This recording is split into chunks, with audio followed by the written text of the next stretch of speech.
Die ontsouting van seewater is 'n relatief maklike manier om vars water te verkry, maar ongelukkig 'n baie duur proses aangesien dit onder hoë druk moet gebeur.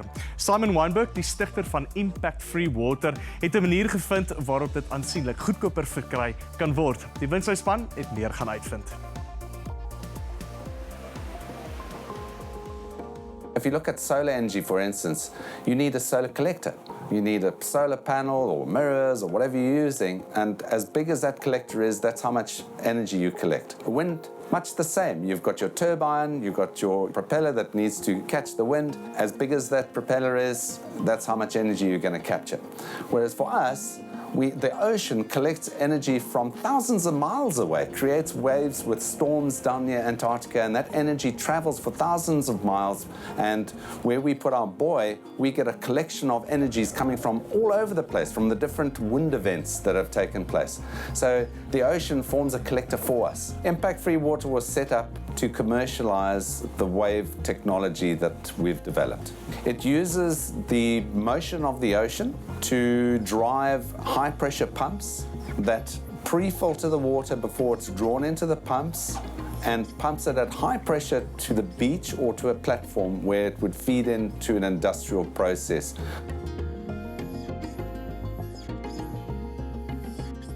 We don't convert the energy to electricity and then use the electricity for the desalination, because then you're losing energy along the way. We use the energy directly into the desalination process by pumping the water at the requisite pressure. It conserves more energy that way. Initially, my thinking was completely around the technology. What can work? How can we do this in a practical way so that we ultimately can create a solution for isolated indigent communities? What I didn't realize is that you can come with the best technology, but if it doesn't create a solution that's cost efficient, that's competitive with what else is out there, no one's going to be interested. At the end of the day, if it doesn't make money, good luck. No one's going to support you. So one of the things that we needed to do in terms of our R&D is to build ourselves our own wave flume. It's a long channel where you create waves on the one side and you've got a beach on the other which absorbs the energy. We have a viewing window on the one side and we set up our contraptions where we would then like to compare how the one design compares to the other. So we can, by recording the movements, we can see exactly what's going on with the different kinds of waves that we generate. Moving the water takes quite a bit of effort. So we wanted to get an electronic motor to do this for us. We invested quite a bit of money in it, and unfortunately what we got was not suitable. To cut a long story short, it meant that we have a manual wave flume and somebody actually has to make the waves using their own strength while somebody else does the measurements at the other end of the wave flume. As a result of having to do it this way, Simon picked up certain attributes of the wave and the design that he wouldn't have otherwise realized, and it gave him an idea for a more efficient design. The first system we put in had 10 moving parts. The system that we're working on right now has one moving part, and I'm very excited about where we're at the moment. We've got a very good solution that I think our competitors overseas are going to be very envious about.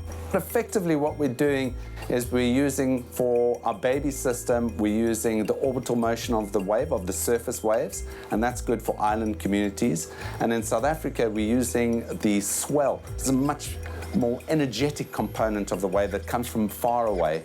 And there because we're close to the beach, we're using the forward and backward motion of that wave primarily, and that goes right through the water column, so there's a huge amount of energy that we tap into.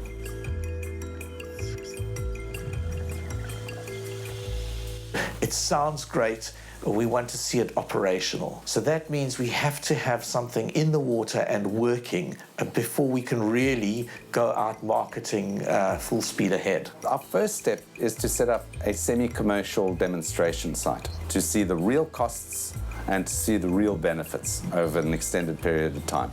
So that's our first goal, and we're hoping to do that at UNAM, at the University of Namibia at Henties Bay, but also we have an opportunity to do that in South Africa in a much lower energy environment, which is a bit more of a challenge at Port Elizabeth. I think this business has a great future. It's moving in a direction that the whole planet needs to go. Whether we're the only people doing it or whether there's competition out there, it doesn't matter. We need this type of solution to become commonplace. And if that does happen, there'll be enough opportunity for us to be a successful company. And if we are a successful company and we can use our successes to provide water for those communities that desperately need it but don't have it, then the company has a great future that we can live happily with and hand over to our children.